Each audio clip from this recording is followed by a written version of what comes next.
Hello guys! Today, I'll guide you on adjusting YouTube video speed. Ever found a YouTube tutorial too swift? You can easily modulate it.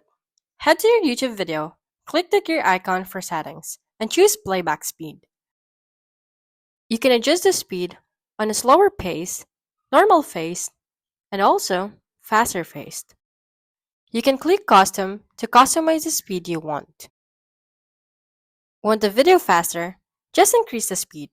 Want the video slower? Just decrease the speed.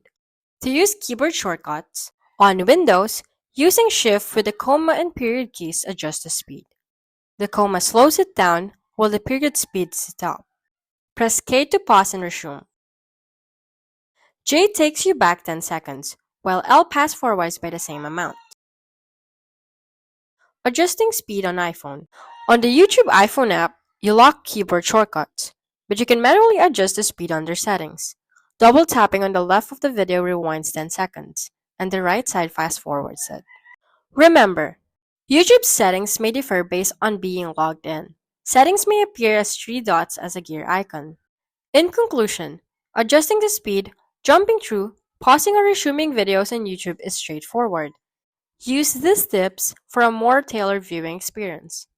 If you found this guide helpful, please don't forget to like, subscribe, and hit the notification bell for more updates. Until next time, see ya!